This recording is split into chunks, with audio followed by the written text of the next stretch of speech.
सौराष्ट्रे सोमनाथं च श्रीशैले मल्लिकार्जुनम् उज्जैन्यां महाकाल ओंकारममलेश्वरम् परल्यां वैद्यनाथं च डाकिन्यां भीमशङ्करं सेतुबन्धे दुरामेशं नागेशं दारुकावणे वाराणस्यां तु विश्वेशं त्र्यम्बकं गौतमी तटे हिमालये तु केदारं कुशमे सन्त शिवालये एतानि ज्योतिर्लिङ्गानि सायं प्रातः पठन्नरा सप्तजन्म कृतं पापं स्मरणेन विनश्यति। नमस्कार, स्वागत है आपका आचार्य वाणी में। मैं आचार्य डॉक्टर विक्रमादित्य आपके साथ हूँ। आज का विषय हमारा है धनु राशि वालों के लिए ग्रहों का योग इस फरवरी के अंतिम काल में किस प्रकार का रहेगा। देखिए, धनु राशि वालों, आपके ग्रहों के दृष्टिकोण से देखें तो फरवरी का अंतिम काल जो है बहुत बड़ा महत्वपूर्ण समय रहने वाला है। ग्रहों का परिवर्तन का महत्वपूर्ण योग बनने वाला है। शनि महाराज, जिनका नाम सुनते ही लोग थोड़े से कह जाते हैं अरे शनि क्या करेंगे पता नहीं, वो होने जा रहे हैं अस्त। और आपकी राशि के दृष्टिकोण से देखा जाए तो शनि इस वक्त जहाँ चल रहे थे वो चीज़ों को बहुत धीरे धीरे कर रहे थे, लेकिन थे तो शुभ ही, तो लेकिन अब वो हो जाएंगे अस्त। अस्त यानी प्रभाव शून्य। बहुत सारे लोग ग्रहों को समझ नहीं पाते हैं।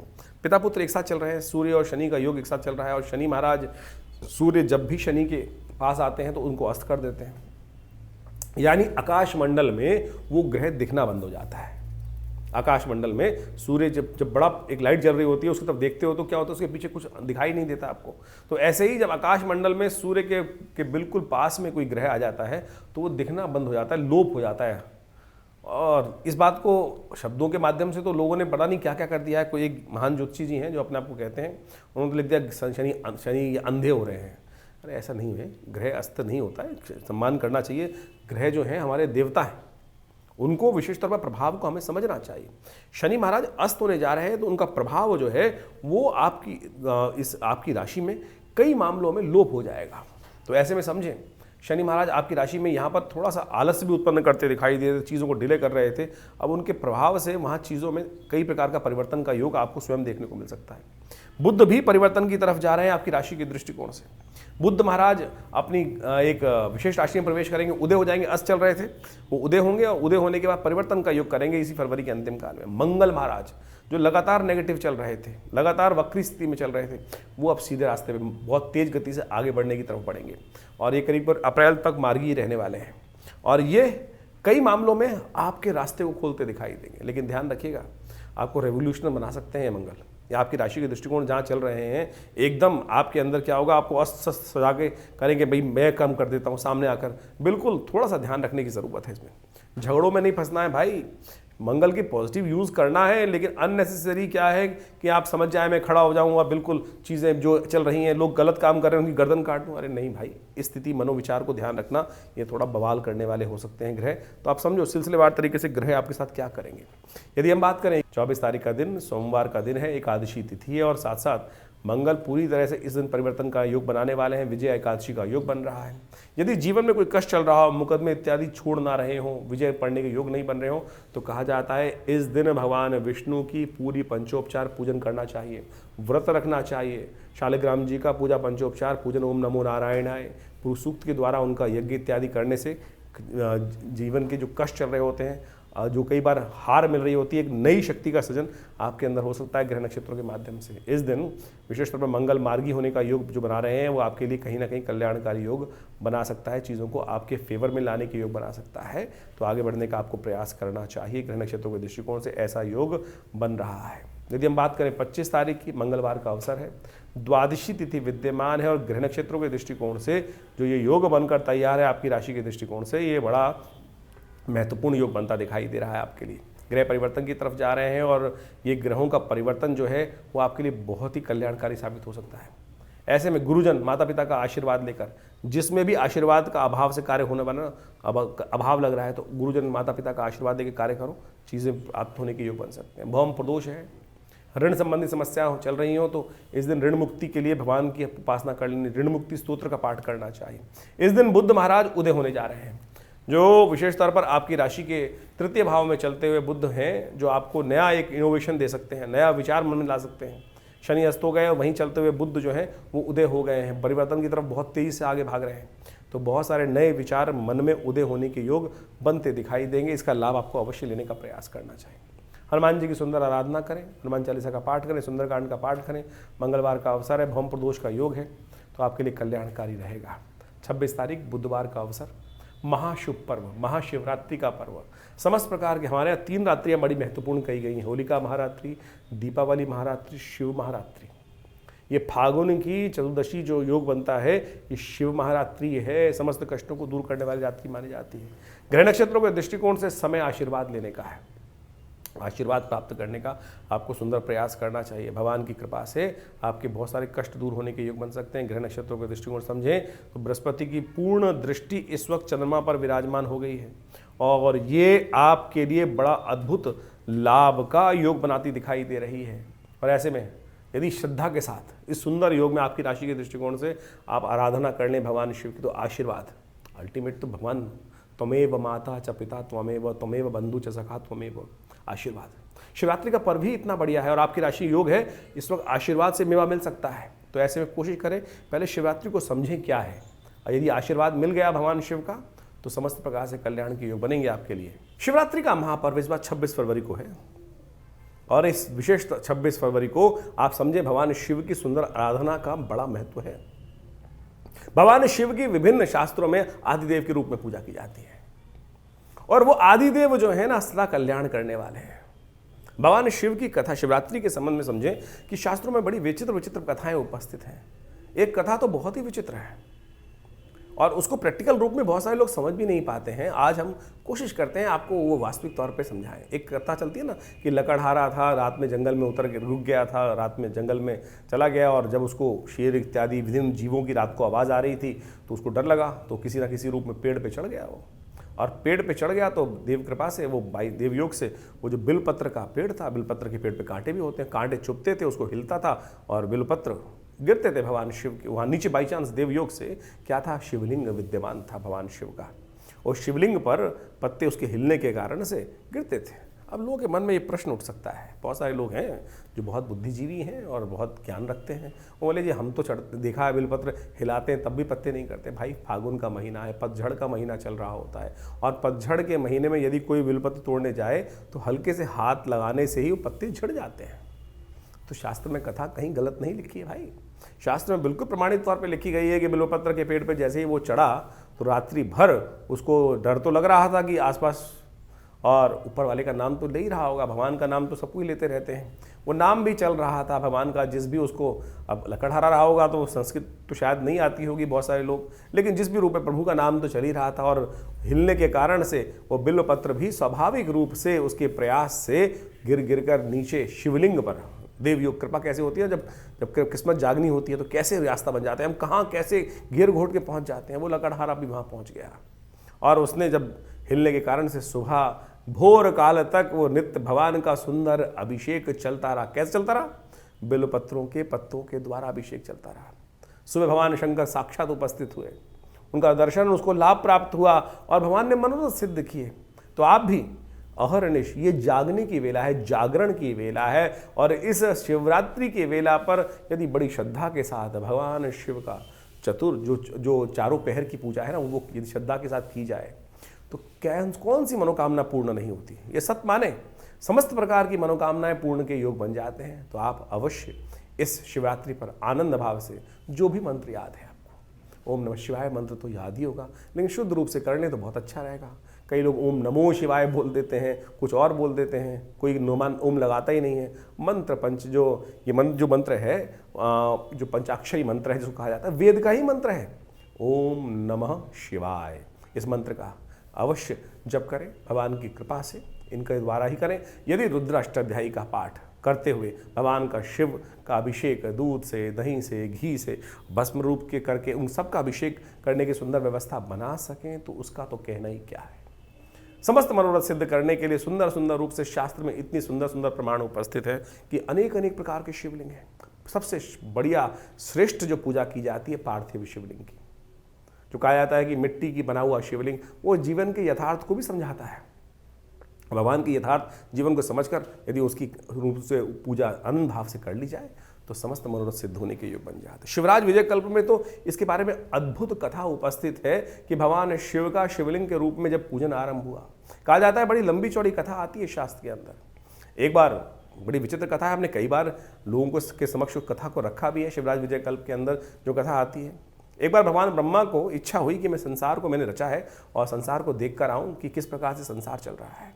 वो संसार में जहाँ भी जा गए तो बड़ा विचित्र स्थिति बनी कि ब्रह्मा जो इस संसार के रचयिता ब्रह्मा जी स्वयं आए हैं, शास्त्र जो इस प्रकृति के पिता आए हैं और उनका पूजन सब जगह हो रहा है। जिस भी आश्रम में जाएं सब लोग मंत्र ध्वनि से उनका खास तौर पर स्वागत करें, पूजन करें।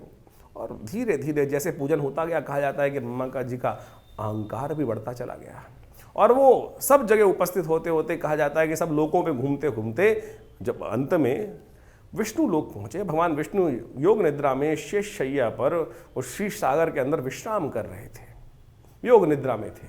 योग निद्रा का मतलब समझें, योग निद्रा का बारे में यदि कथा समझी जाए, क्योंकि योग निद्रा जो शब्द है आज की तारीख में तो लोग छोटे छोटे हैं ध्यान योग कराते हैं और वो केवल लोगों को व्यक्ति को सुलाकर उसी को योग निद्रा कह देते हैं, लेकिन योग निद्रा शास्त्र में जो वर्णित है वो भगवान विष्णु के लिए ही आती है। कारण क्या है? निद्रा एक साधारण निद्रा है, एक योग निद्रा है जो भगवान विष्णु ही जाते हैं जिस निद्रा के अंदर। कहाँ जा रहे हैं? वो सहस्त्र फन वाले नाग के जो फन उभाए बैठा है उसकी गोद में, उसकी पूंछ के ऊपर आसन बनाकर भगवान विष्णु उस पर विराजमान है और सो रहे हैं। निद्रा, आप अपने कमरे में सोने जाते हैं और यदि कोई कीड़ा एक छोटा सा आ जाए, एक छोटा सा मच्छर ही आ जाए, बुन बुन बुन करता रहे, या कोई ऐसी कोई स्थिति बन जाए, कुछ और कोई जीव घुस जाए उसके अंदर, क्या आप सो पाएंगे? निद्रा का मतलब होता है शांति। सब चीज़ से व्यक्ति अपने आप को ये सोचे हटा ले और उसमें सुकून में रहे और ये भावना रहे कि यहाँ मैं सुरक्षित हूँ, तभी तो व्यक्ति सो सकता है, तभी सो सकता है व्यक्ति। लेकिन भगवान विष्णु जहाँ उस सहस्त्र फन वाले नाग के ऊपर आसन बनाकर वो बैठा हुआ है और उसके जहाँ फन फैलाए वो बैठा है और उसके गोद में भगवान विष्णु विश्राम कर रहे हैं, सो रहे हैं। कैसे सो सकते? मृत्यु साक्षात ऊपर विराजमान है।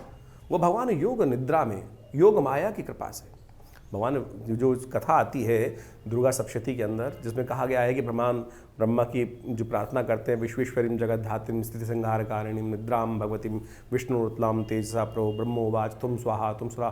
ब्रह्मा जी प्रार्थना कर रहे हैं योग निद्रा की, योग माया जी की कि हे योग माया जी, भगवान को जगाओ। जो मधुकैटभ राक्षस हैं वो इस संसार को खाए चले जा रहे हैं, समाप्त करते चले जा रहे हैं। तब उन्होंने प्रार्थना करी, तब उन्होंने योग निद्रा से भगवान को बाहर लाने के लिए योग माया जी से प्रार्थना करी।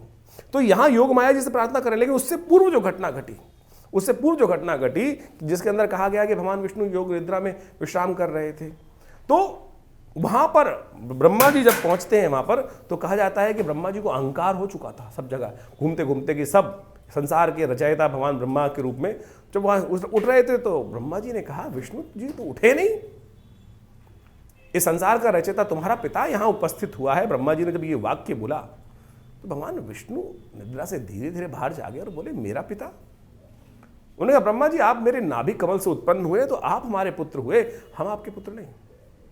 लेकिन कहा जाता है कि ब्रह्मा जी अहंकार के वश, जो नेत्र थे उनके बदल चुके थे और अहंकार के वश सत्य समझ नहीं पा रहे, शालीनता भी समाप्त हो चुकी थी। तो कहा गया बुलाया जाए संसार में समस्त वेदों को, समस्त ऋषियों को, सब ऋषि इत्यादि सबको बुलाया गया। सबसे पूछा गया कि बताओ भाई कौन बड़े, भगवान विष्णु बड़े या महाराज भगवान ब्रह्मा बड़े? कोई निर्णय नहीं दे पाया, कौन किसको बड़ा मानने का प्रयास करे, कौन किसको बड़ा बताए, सब चुप। कहा जाता है ठीक है, दोनों में निर्णय हुआ भगवान विष्णु और भगवान ब्रह्मा के अंदर कि चलो युद्ध हो जाए। कहा जाता है कि भयंकर युद्ध हो, जब दो पराशक्ति संसार में आपस में लड़ती तो क्या होता, संसार में का ही क्षय होता। तो जैसे ही दो पराशक्ति आमने सामने युद्ध के लिए आई, तो कहा जाता है कि एक ज्योतिर्लिंग स्वरूप जो स्तंभ था वो उस धरा से निकलता चला गया, क्षीर सागर से निकलते हुए आकाश मार्ग में ऊपर चलता चला गया और नीचे भी बढ़ता चला गया। दोनों के मुख से एक साथ निकला, ये क्या? आकाशवाणी हुई, कहा जाता है शिवराज विजय कल्प के अनुसार से कि तुम भी नहीं जानते, जो इसकी था और जो इसका उद्गम और ऊपर जो उसको पता लगा लाएगा वही बड़ा माना जाएगा। कहा जाता है भगवान ब्रह्मा बगुला बन के ऊपर उड़ गए और भगवान विष्णु वराह रूप धारण करके धरा के अंदर चले गए उसकी था पता लगाने के लिए, उद्गम स्थान पता लगाने के लिए, और उसका अंत पता करने के लिए ब्रह्मा जी ऊपर उड़ते रहे। कालांतर तक बहुत लंबे समय तक उड़ते रहे, पता नहीं चल पा रहा था कुछ भी। लेकिन अंत में कहा जाता है कि ऊपर उड़ते उड़ते उन्होंने देखा कि एक केतकी का पुष्प कहीं से गिरता हुआ आ रहा था। अंदाजा लगा लिया ऊपर से कहीं से आ रहा होगा, चोंच में पकड़ लिया और नीचे जहां पर ये सारी कथा आरंभ हुई थी वहीं उपस्थित हुए वापस आकर। ब्रह्मा की समझे देखा कि विष्णु जी तो पहले ही वहां पर उपस्थित हैं। तो विष्णु जी से उन्होंने पूछा कि आप पता लगाया है कहाँ इसकी थार नीचे कितनी गहरी है? भगवान विष्णु ने कहा नहीं, मैं तो नहीं पता लगा पाया। भगवान ब्रह्मा से पूछा हाँ आप? तो भगवान ब्रह्मा ने उसी वक्त उनके पंचमुखी कही जाते, भगवान ब्रह्मा जो थे पंचमुख वाले थे उस समय। कहा जाता है कि उन्होंने एक मुख से मिथ्या भाषण किया। हाँ देखो ये केतकी का पुष्प जो है गवाह के रूप में लेके आया हूं ऊपर से। कहा जाता है कि उसी वक्त वो स्तंभ जो था ज्योति स्तंभ वो फटा, उसमें से भगवान शंकर शिवलिंग में से वो जो शिवलिंग के रूप में स्तंभ के ऊपर से उपस्थित हुए और उन्होंने त्रिशूल से भगवान ब्रह्मा का वो सिर काटा। कहा कि साक्षात तुम ब्रह्मा होकर मिथ्या भाषण करते हो, आज से तुम चतुर्मुख हुए। उससे 5 पंचमुख से भगवान ब्रह्मा का जो पंचमुख शरीर था, सिर था, वो चतुर्मुख हुआ। ब्रह्मा जी को कहा गया कि आज से अपराध के कारण से आपकी पूजा नहीं की जाएगी। तो उस दिन से त्रिदेवों के अंदर भगवान ब्रह्मा जी की पूजा होनी बंद हुई। शास्त्र के दृष्टिकोण से इस कथा को समझाया गया है कि इस प्रकृति के अनुसार से पाप करने से, गलत कार्य करने से, कोई भी कार्य करेगा, कोई भी गलत होगा, साक्षात वो त्रिदेव भी हो तो वो भी अक्षम्य है। ये हमारी संस्कृति है, ये हमारी संस्कृति है। और उस दिन से कहा जाता है कि जब भगवान विष्णु को बड़ा माना गया, पालक के रूप में उनको उपस्थित किया गया और उनकी आराधना सर्व जगह होती आई है और होती उसी रूप में रही। लेकिन ये संसार के इस कथा का आदि भौतिक आदि दैविक रहस्य को समझने का प्रयास करें, हम केवल फीचराइज ना करें, केवल इसको शाब्दिक रूप में कथा कर कर हम एक धर्म का किसी और स्वरूप लोगों को समझाने का प्रयास करें, वो नहीं है। इस कथा का वास्तविक मूल क्या है कि विशेष तौर पर यह है कि ये अगर इस संसार में सनातन के अंदर हर चीज जो है वो बिल्कुल साफ सुथरी उपस्थित की गई है। इस कथा को शिवराज विजय कल्प में जो समझाया गया है वो भगवान शिव को कहा जाता है कि शिवलिंग की पूजा उसी दिन से, वो शिवलिंग क्या है ये हमने कथा उपस्थित करी, शिवलिंग का अर्थ समझाने के लिए उपस्थित करी है। लोगों ने शिवलिंग को आज की तारीख में कुछ और उपस्थित कर दिया है।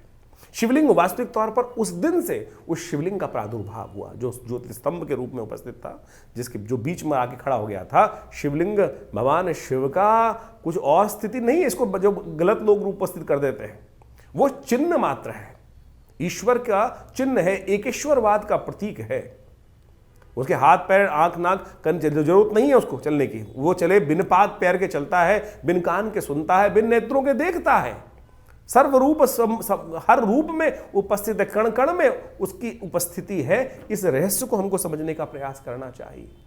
तो इस कथा को इस रूप में समझे कि शिवलिंग कुछ और नहीं, एकेश्वरवाद का प्रतीक है, उस चिन्ह का प्रतीक है, उस ज्योति स्वरूप में प्रतीक है। शिवलिंग आप ज्योति जलाते हैं, उस ज्योति में जो बीच में वो काले काले रंग का एक स्वरूप दिखाई देता है, वही वास्तविक तौर में एकेश्वरवाद का प्रतीक है, वही चिन्ह स्वरूप है। उस चिन्ह पिंडी के रूप में हम उस एकेश्वर परमात्मा की आराधना करने की बात करते हैं। तो ज्योतिर्शिंग भगवान शंकर का जो शिवलिंग रूप में विद्यमान है वो कुछ और मन में भ्रांति न उत्पन्न करने का प्रयास करें। इस कथा को यहाँ पर समझाने का बहुत ज़रूरी बात थी, इसलिए हमने इस कार्यक्रम के अंदर, इस संवाद के अंदर इस बात को रखा है। तो आनंद भाव से इस शिवरात्रि के दिन भ्रांति, मन की तमाम भ्रांतियों को हटाकर शिव की सुंदर आराधना करने का प्रयास करें। विवेकानंद योगाश्रम में इस दिन बड़ा कार्यक्रम रखा गया है। आप सब भी पार्थिव शिवलिंग के निर्माण कर भगवान का सुंदर पूजन करने के लिए आश्रम में उपस्थित हो सकते हैं। फोन नंबर्स पे अपना स्थान आरक्षित करके आइए, आनंद रहेगा। तो धनु राशि वालों, आपने शिवरात्रि का जो महत्वपूर्ण कथा जो हमने आपके समक्ष रखी उसको समझने का प्रयास करना चाहिए आपको। बहुत सारे लोगों के मन में जो भ्रांति होती है उसको ठीक करने के लिए हमने ये संवाद आपके समक्ष रखा है। आशा करते हैं समझेंगे और चीज़ों को सही रूप में सनातन की जो सुंदर सूत्र है उनको समझकर अपने जीवन को कृतार्थ करेंगे। 27 तारीख का भविष्य जान लीजिए, बृहस्पतिवार है, उस दिन चतुर्दशी और अमावस्या का योग है। दिल्ली के पंचांग के अनुसार से चतुर्दशी के बाद अमावस्या आ जाएगी और अमावस्या अगले दिन सूर्योदय से पहले समाप्त हो जाएगी।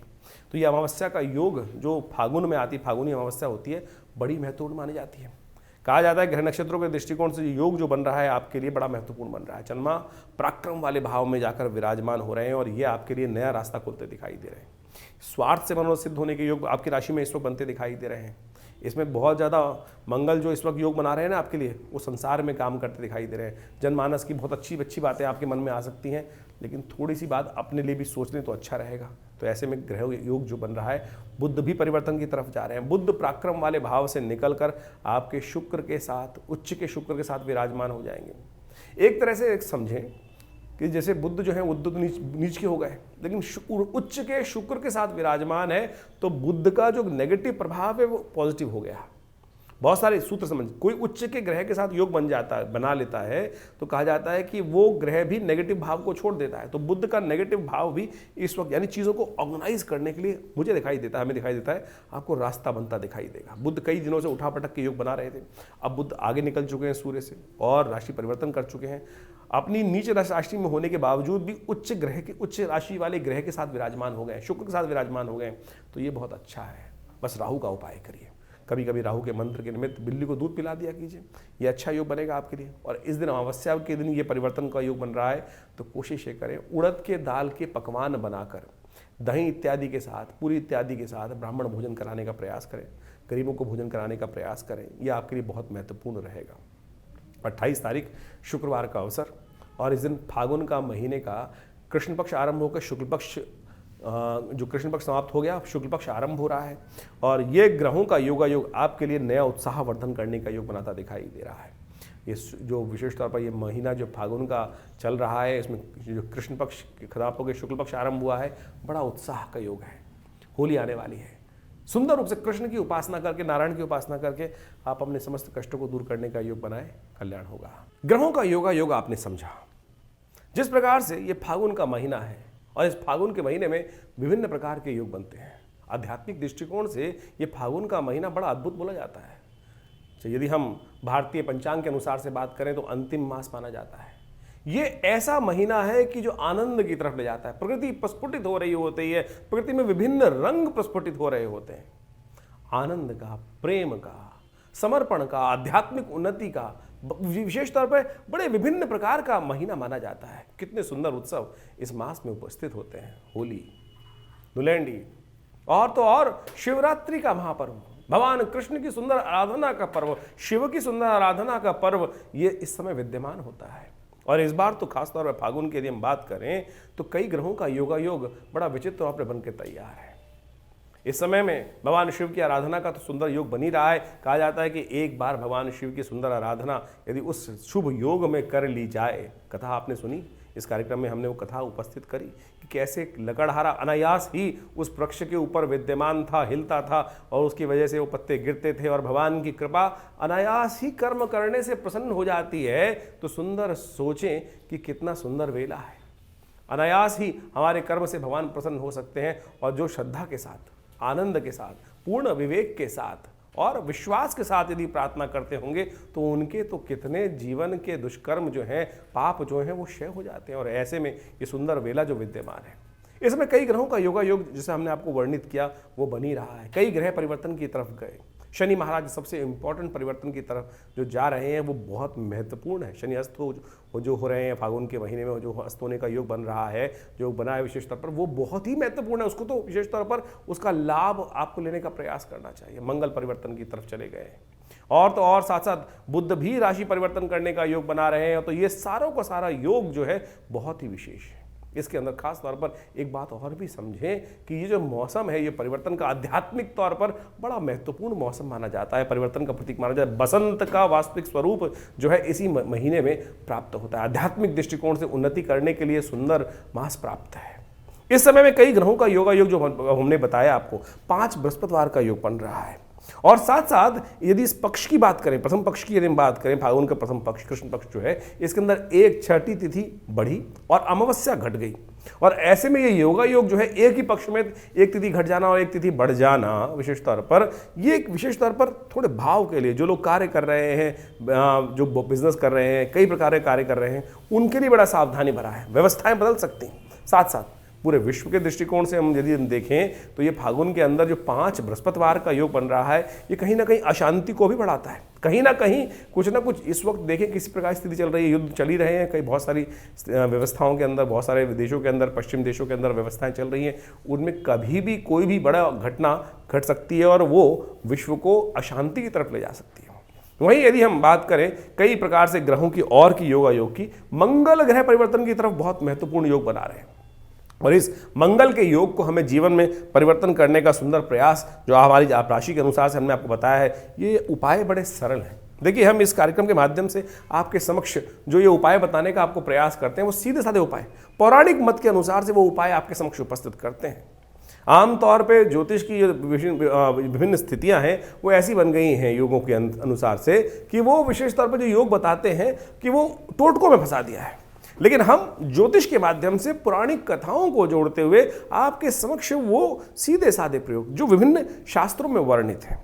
देखिए, भारतीय पंचांग को यदि आप समझें और उसके साथ साथ उन पंचांगों के अनुसार से जो योग बनते हैं, उत्सव बनते हैं, उनका शास्त्रोक्त महत्व जो है वो पुराण इत्यादि ग्रंथों में, वेद इत्यादि ग्रंथों में, उपनिषद इत्यादि ग्रंथों में बहुत सुंदर रूप से उपवर्णित है। वहाँ किस जीवन के, किस व्यक्ति के जीवन में क्या समस्या आई, वो जो कथाएं हैं वो वही हैं, वो सूत्र बता रही हैं, समझा रही हैं कि किस प्रकार से उसने जीवन में कष्ट दूर किए।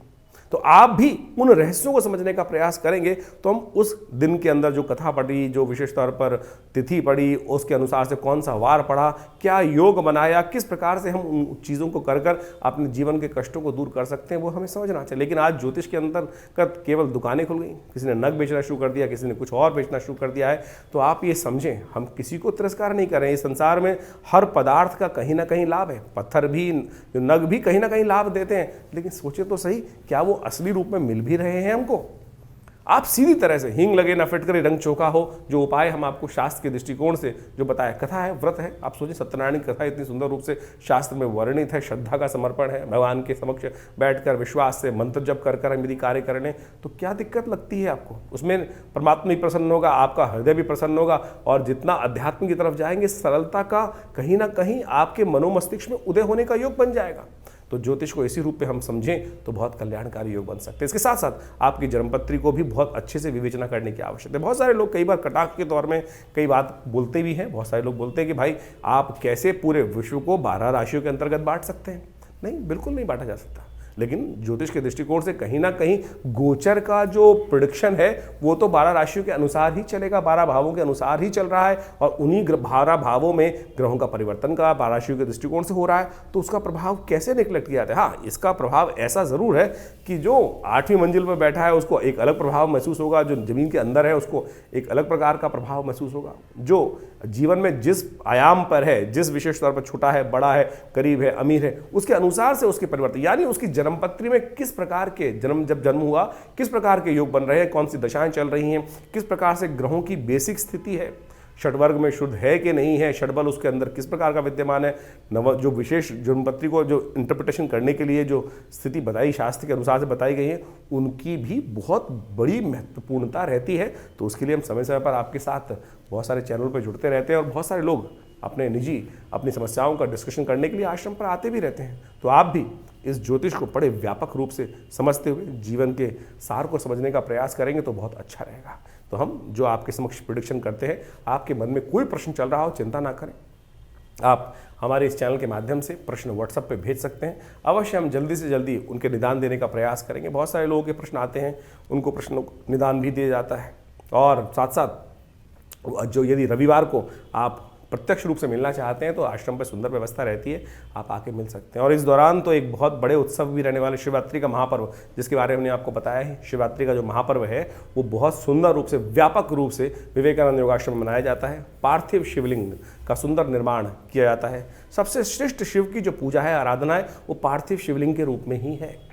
और उनके अंतर वो शिवलिंग की प्रतिष्ठा, जितने भी लोग बैठते हैं वो सब लोग अपने अपने शिवलिंग का निर्माण 108 शिवलिंग का निर्माण करते हैं। फिर उनका पंचोपचार पूजन किया जाता है, षोडशोपचार पूजन किया जाता है, फिर रुद्राभिषेक की पूरे अष्टाध्यायी के द्वारा उनका अभिषेक होता है और फिर सुंदर रूप से यज्ञ इत्यादि कर भगवान का सुंदर स्तवन शिवरात्रि के दिन विवेकानंद योगाश्रम में किया जाने की सुंदर व्यवस्था हो रही है।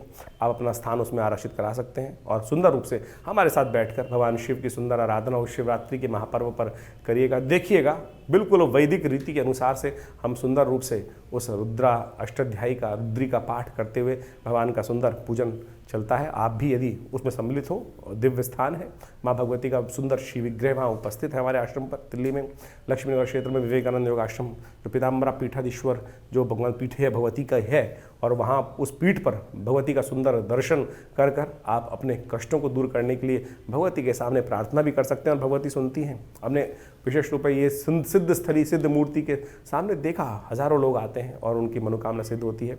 आप भी हमारे इस कार्यक्रम में जुड़े और बहुत सारे उत्सव समय समय पर होते ही रहते हैं, उसके बारे में हम आपको अवगत कराते ही रहते हैं। तो इस कार्यक्रम में भी शिवरात्रि के महापर्व पर जो होने वाला कार्यक्रम है उसमें अवश्य सम्मिलित हों। ईश्वरी कृपा से मनोकामना सिद्धि के योग भी बनेंगे, कष्ट भी दूर होंगे, और आपके जीवन में कोई प्रश्न चल रहा हो तो उसका निदान जानने के लिए व्यवस्था हमने आपके समक्ष उपस्थित करी।